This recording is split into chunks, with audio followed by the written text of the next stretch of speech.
قرآن فجر يا أخي مشهود، والخير في صفحاته معقود. فاحرص على القرآن لا تبخل به، فالخير دوما للورى مردود. أعوذ بالله من الشيطان الرجيم. بسم الله الرحمن الرحيم. الحمد لله نحمده ونستعينه ونستغفره ونعوذ بالله من شرور أنفسنا ومن سيئات أعمالنا. من يهده الله فلا مضل له ومن يضلل فلا هادي له. أشهد أن لا إله إلا الله وأشهد أن محمدا عبده ورسوله. Amma ba'd. Barliq hamd sanolar olamlarning parvardigori Alloh taologa xosdir. Payg'ambarimiz Muhammad Mustafa sallallohu alayhi va sallamga, oila a'zolariga, sahobalarga va u zotga ta qiyomatgacha go'zal axloq bilan ergashgan barliq mu'min musulmon qarindoshlarga Allohning salomi va barakati bo'lsin. Assalamu alaikum wa rahmatullahi wa barakatuh. Aziz mu'min musulmon qarindoshlar, bugungi shanbalik darsimizga hammanglar xush kelibsizlar. Alloh hammanglardan rozi bo'lsin. Mana bu o'tiladigan darsimizni Alloh taolo hammamizning dunyo va oxiratligimiz uchun yaxshiliklarga vasila bo'lishini Alloh taolodan tilab qolaman. Bugungi darsimiz rostchilik. Rostchilik mana bu bizning dinimiz buyurgan, ta'kidlagan eng oliy janob fazilatlardan biridir. Bu haqda Qur'oni Karimda va hadis Rasulullohda qanchalagan hadislar va oyatlar mavjud. Shuning uchun bu oyatlarning va hadislarning biz ba'zilarini bugungi darsimizda so'zlab o'tamiz aziz qarindoshlar. Alloh taolo Qur'oni Karimda mundoq deydi. Bismillahirrohmanirrohim. Ya ayyuhallazina amanu ittaqulloha va kunu ma'as sodiqin. Ey iymon keltirgan mu'minlar, Allohdan qo'rqinglar dedi. Allohdan qo'rqinglar va kunu ma'as sodiqin. Rostchilar bilan birga bo'linglar mana bu hayotiy dunyoda. Zalimlar bilan, fosiqlar bilan, gunohkor, osiy bandalar bilan emas, balki rostgo'y, haqiqiy, iymonlik, e'tiqodlik mu'min musulmonlar bilan birga bo'linglar mana bu dunyoda dedi. Ya'ni iymon keltirgan mu'min musulmonlarga xitob qilib Alloh taolo, ular iymon keltirgan, Allohga ishongan, oxirat kuniga ishongan, birlik borligiga iymon keltirgan va Allohning buyurgan buyruqlarini qo'lidan kelishicha bajonidil bajarayotgan mu'min musulmonlarga xitob qilib aytadiganki, ittaqulloh. Allohdan qo'rqinglar. Allohdan qo'rqish demak, Alloh buyurgan ishlarni bajarishlik va Alloh taolo qaytargan ishlardan o'zini tiyishlik, qaytishlik demakdir aziz qarindoshlar. Shuning bilan birgalikda vakunu ma'as sodiqin. Mana bu hayotiy dunyoda sizlar yaxshilar bilan birga bo'linglar. Sodiqlar bilan birga bo'linglar, rostchilar bilan birga bo'linglar. Yolg'onchi, kazzab, munofiq, zolim, fosiq, gunohkor, isyonchi insonlarning safida turmanglar. Ular bilan birga bo'lmanglar. Ularni qo'llab-quvvatlamanglar, balki rostchilar, haqiqatda turadiganlar oz bo'lsa ham ana shu haqiqat tarafda birga turinglar dedi. Ya'ni iymonida rostchil bo'lganlar bilan birga bo'linglar. So'zida, va'dasida rostchil bo'lganlar bilan birga bo'linglar va shuning bilan birgalikda dinida rostchil bo'lganlar bilan, dinida sabit, mustahkam turgan insonlar bilan birga bo'linglar deydi Alloh taolo. Shuning uchun aziz qarindoshlar, mana bu hayotiy dunyoda biz zulmga uchrasak ham, ziyon tortsak ham, men rostchilar bilan birga bo'lib qolsam, mallar bilan birga bo'lib qolsam, men ziyon tortib qoladi ekanman, azor ko'radi ekanman, o'q qiladi ekanman, aziyat ko'radi ekanman emas, balki men rostchilar bilan birga bo'lishim kerak. Mana bu 4 kunlik dunyoda boshimga nimalar kelishidan qat'iy nazar oxiratda menga keladigan katta azobdan qutulish uchun mana bu Allohning dinida va rostchilar bilan birga bo'lishim kerak degan mana shu orzu umidlar bilan inson rostchilar bilan birga bo'lmoqi lozim ekan. Bu Tavba surasininki 119-oyatining bir qismi. Va yana Alloh taolo boshqa bir oyatda aytadi ekanki, Bismillahirrohmanirrohim vas-sodiqina vas-sodiqat dedi. Yana rostchil erkaklar va rostchil ayollarni Alloh taolo mag'firat qiladi va ularga oyatning oxirisida aytadi ekanki, ularni Alloh taolo mag'firat qiladi va shuning bilan birgalikda Alloh taolo ularga nihoyatda cho'ng ajrlar, mukofotlarni tayyorlab qo'ydi dedi. Ya'ni rostchil mayli erkak bo'lsin, mayli ayol kishi bo'lsin, Alloh taolo ularning o'tmishdagi gunohlarini mag'firat qiladi ekan. Ya'ni gunohimizning mag'firat bo'lishi uchun biz hayoti dunyoda rostchillardan bo'lmag'imiz lozim ekan. Biz rostchillardan bo'ladigan bo'lsak, Alloh taolo bizning oldingi gunohlarimizni mag'firat qiladi ekan. Shuning bilan birgalikda oxiratda Alloh taolo büyük mukofotlarni, büyük ajr, büyük savoblarni ato qiladi ekan. Bu ikkita oyat bilan Qur'oni Karimdagi rostchillar haqidagi oyatlarga kifoyalanamiz. Hamda hadisda Rasulullohda payg'ambar alayhisalom mundoq deydi. An ibn Mas'ud radhiyallohu anhu anin nabiy sallallohu alayhi va sallam qol inna as-sidqa yahdi ila al-birr deydi. Wa innal birra yahdi ila al-jannah. Wa innar rajul la yasduqu hatta yuktabu 'inda Allahi siddiqan dedi. Wa innal kadhib yahdi ila al-fujur. Wa innal fujura yahdi ila an-nar. Wa innar rajula la yakzibu hatta yuktabu 'inda Allahi kazzaban muttafaqun alayh. Yani İbn Mas'ud radhiyallohu anhudan rivoyat qilingan hadisda payg'ambar alayhisalom mundoq deydi. Inna sidqa yahdi ilal bir. Rostchilik insonni yaxshilikqa yetaklaydi deydi. Va innal birra yahdi ilal janna. Yaxshilik bo'lsa insonni jannatga yetaklaydi. Ya'ni to'g'rilik, yaxshilik, savob bo'ladigan ishlar, mana shu ishlarning hammasi insonni jannatga yetaklaydi deydi. Va innar rajula la yasduqu hatta yuktabu 'inda Allahi siddiqan. Bir inson hayoti davomi bo'yincha rost gapirib o'tadi ekan. Rostchilikdan aslo hargizmi voz kechmaydi ekan. Umr bo'yi ziyon tortsa ham, musibatlarga uchrasa ham, agar bir so'rinda yolg'on gap qilsa, shu musibatdan qutulib ketadigan holatda ham rost gap qilib, mana bu inson ziyon tortsa ham, azor ko'rsa ham hayoti davomida rost gap qilib o'tib ketadi ekanki, oxiri bu Alloh taolaning huzurida rostchil, ya'ni siddiq degan nomga erishadi ekan aziz qarindoshlar. Oxiri davomida siddiq, ya'ni rostchil degan maqomga erishadi ekan. Ziyon tortsa ham, musibat ko'rsa ham, musibatlarga uchrasa ham mana shu nomga erishadi ekan. Alloh taolo bir insonni yaxshi ko'rib qolsa, Jabroil alayhisalomga nido qiladi ekanki, ey Jabroil, men mana bu insonni yaxshi ko'rib qoldim. U insonningki rostchilligi bo'lishi mumkin. U insonningki nihoyatda dinga bo'lgan mustahkamligi bo'lishi mumkin. Taqvoligi bo'lishi mumkin yoki boshqa insonlarga xolis Alloh rizoligi uchun bir yaxshi ish qilishi mumkin.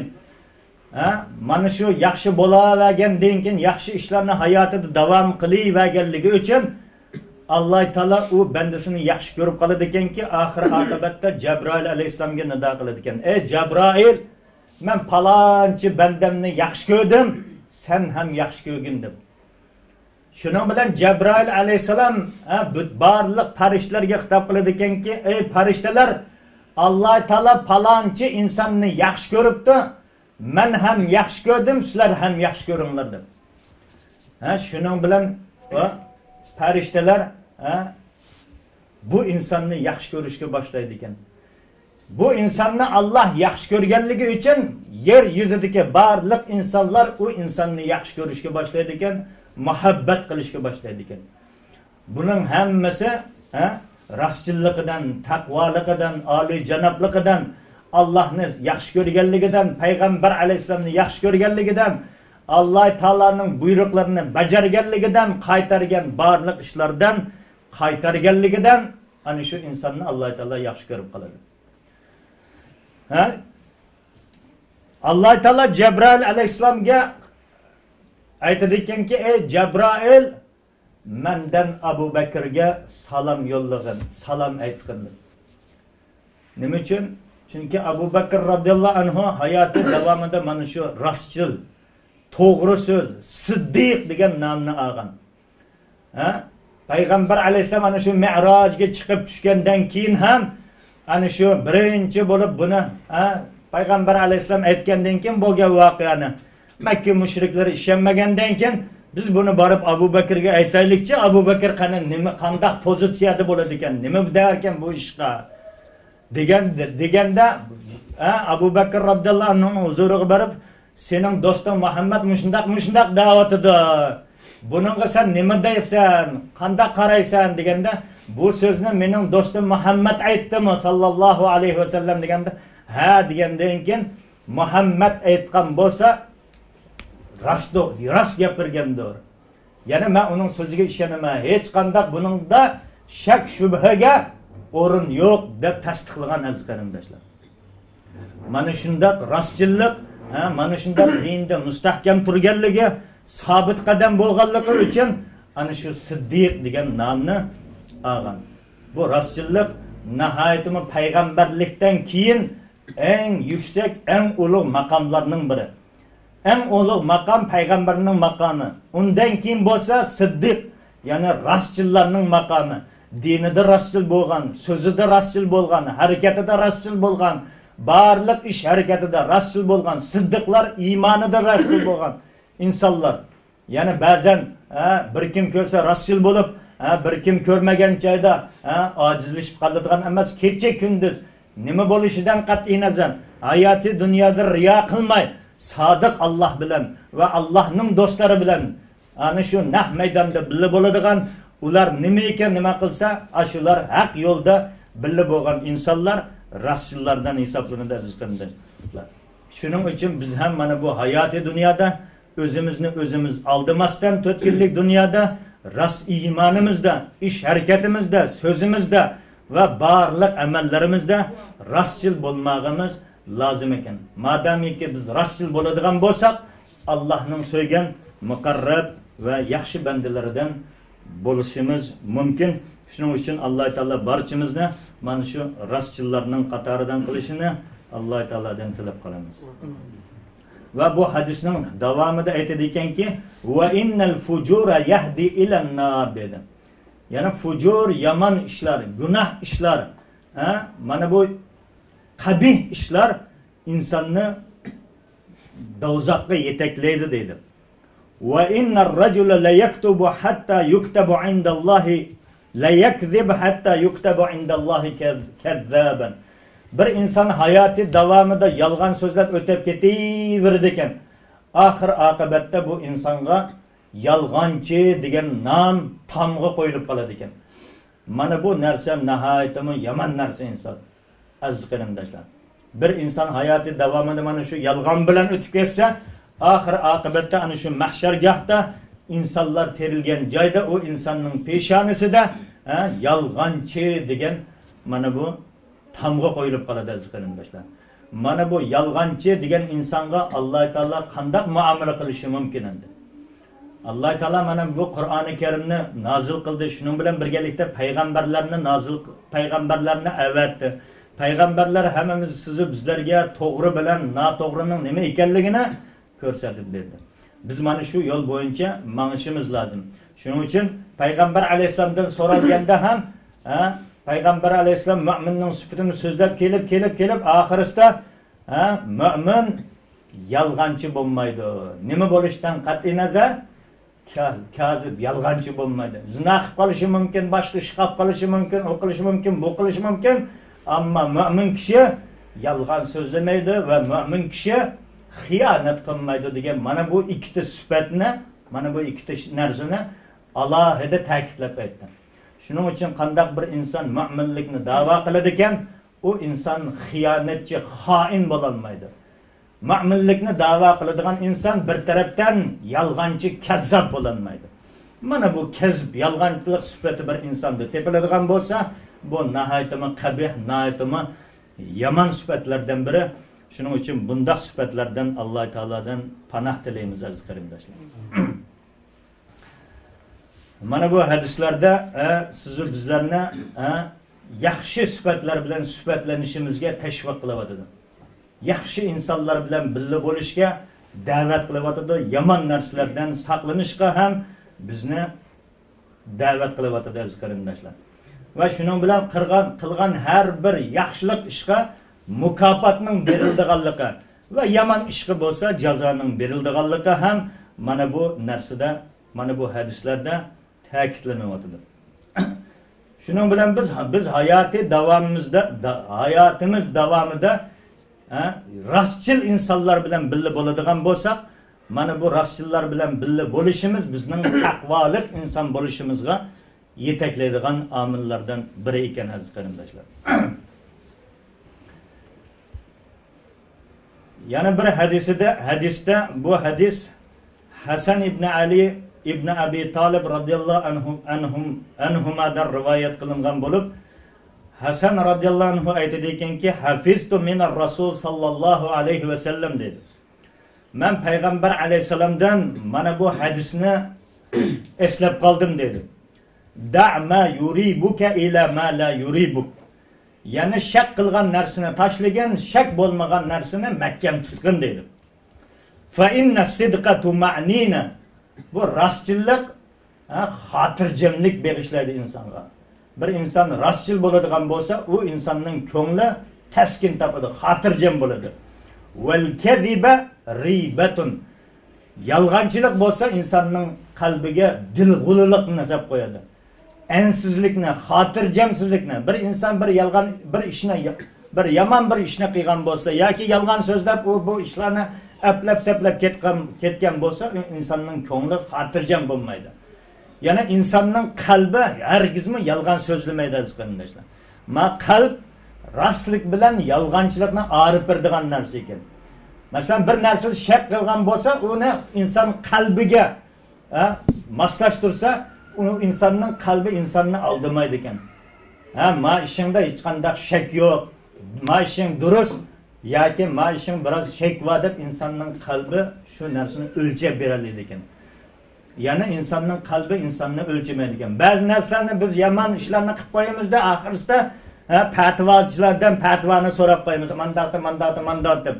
Fatvoni ilib bo'lib shu ishni qilamiz, keyin oqibatda qalbimiz taskin topmaydi. Fatvoni oldimmi, ammo ko'nglim rozi bo'lmadi shu ishga deb. Shu rozi bo'lmaganligi bu ishninki to'g'ri emas ekanligidan dalolat beradi. Shuning uchun sahobalar mana bu ko'nglida shak bo'lgan yoki ba'zi shaklik narsalardan uzoq turadi. Nima uchun? Harom ishga yo'liqib qolmaylik, duch kelib qolmaylik, tushib qolmaylik deb. Ba'zi narsalar o'zi nima bo'lsa ham, yo'q buningda biroz shak bor. Shuning uchun deb sahobalar shaklik narsalardan o'zini tiyapti, o'zini saqlaydi. Yana shaklik narsalardan uzoq turish haromga tushib qolmaslikninki eng cho'ng sabablaridan biri. Shaklik narsalardan biz uzoq turmaydigan bo'lsak, haromga tushib qolamiz. Haromga tushib qolgandan keyin bizning toat ibodatlarimiz shuning bilan yomon ahvolda qolib ketadi aziz qarindoshlar. Shuning uchun bunday narsalardan ham uzoq turmagimiz lozim. Hadislardan yana birida aytadi ekanki, Payg'ambar alayhisalom mundaq deydi: "Man sa'alallohu ta'ala ash-shahadata bi sidqin ballaghahu Allahu manazil ash-shuhada va immata ala firashihi" dedi. Payg'ambar alayhisalom mundaq deydi: "Qandaq bir inson sidqi dil bilan shahodatni, shahidlikni tilaydigan bo'lsa, ballaghahu Allahu manazil ash-shuhada." Alloh taolo u insonni shahidlik maqomiga, martabasiga yetkazadi deydi. Va immata ala firashihi. Agar u inson o'zining ko'rpisida yatiqida, karvitida o'lgan bo'lsa ham dedi. Yana Alloh taoladan bir inson shahodat tiladi, chin sidqi bilan shahodatni dedi. Ey Alloh, meni mana shu hayoti dunyoda shahidlardan qilginki, men ana shunday ulug' maqomga erishay. Va shuning bilan birgalikda men o'zimning qavm qarindoshlarim, do'stlar, birodarlarimga inshaalloh shafaat qilish orqali ana shu do'stlar, birodarlarimni sening azobingdan qutqizib qolay degan haqiqiy niyat bilan, chin dil bilan ana shu shahodatni tilagan bo'lsa va u shahodatga yetishmasdan ana shu o'ziningki ko'rpisida vafot etgan bo'lsa ham u insonga shahidlik maqomi beriladi dedi.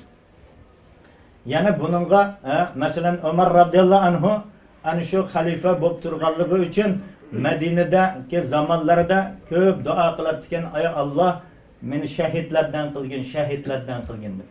Umar radhiyallohu anhu zamonasini bilamiz, islom nihoyatda kengaygan, ana shu butun sahobalar Madinani tashlab ana shu jihad nimasi bilan islomni yetkazish uchun boshqa shaharlarga, boshqa qit'alarga ana shu safar qilib chiqib ketgan paytda Madina nihoyatda xotirjam, tinch, hech qanday urush yo'q.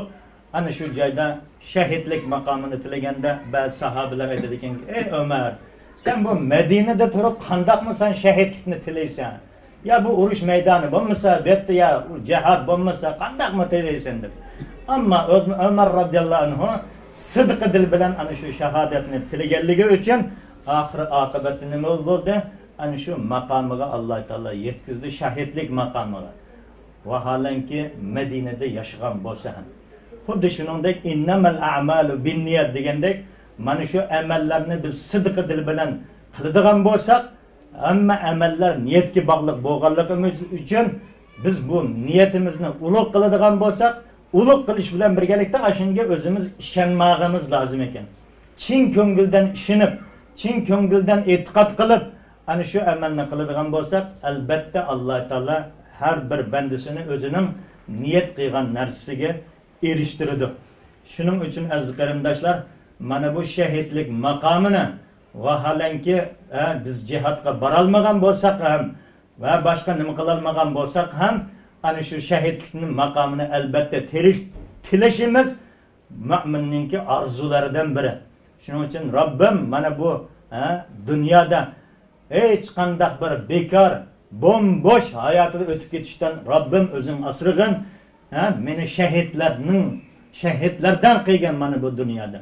Mayli urush maydoniga borib shahid bo'ladigan yoki boshqa maydonlarda, boshqa joylarda shahid bo'ladigan, ammo biz chin dildan tilaydigan bo'lsak, chunki bu dunyodan hamon bir kun ketamiz.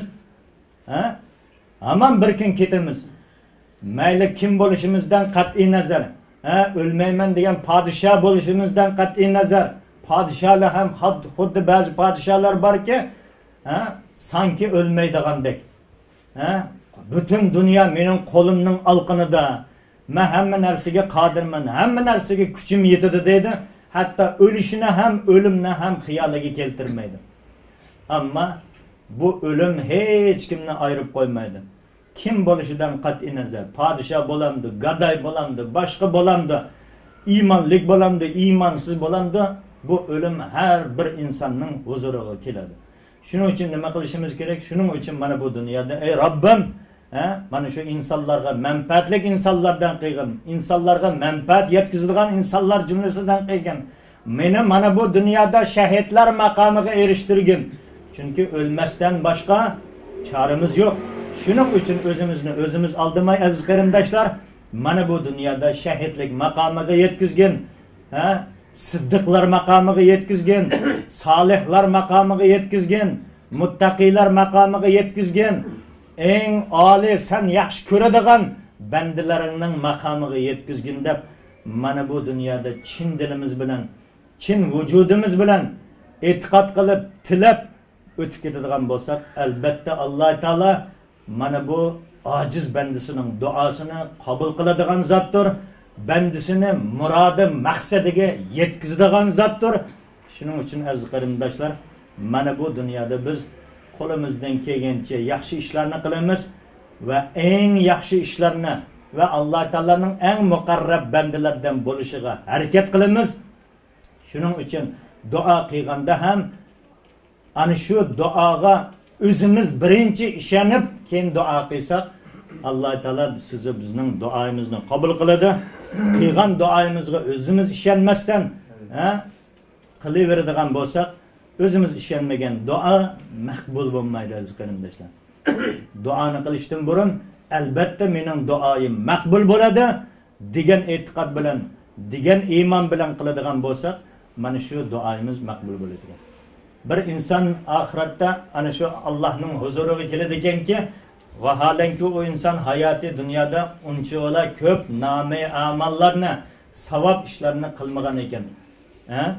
Keyin oqibatda qarasa o insonning savobi nihoyatda ko'payib ketar ekanda, shu bilan ey Robbim, men buncha ishlarni qilmagan edim deganda Alloh taolo o insonga sen hayoti dunyoda mana shu duolarni qilgan eding, amma bu duoyingning savobini men hayoti dunyoda bermagan, oxiratga olib qo'yganligim uchun mana shuning bilan sening savobing ko'paydi.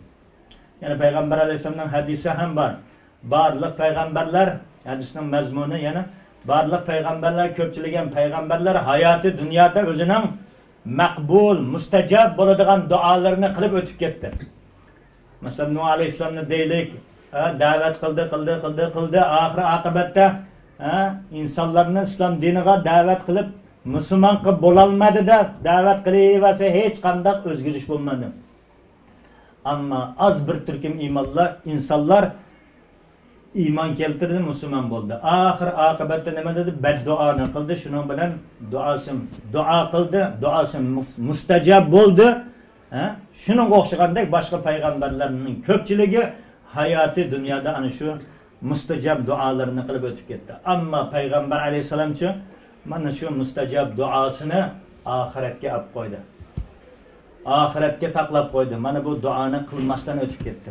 Oxiratda ana shu maqomi mahmudada Allohga duo qilib o'zining ummatlariga shafaat qilish uchun shu duosini qildi.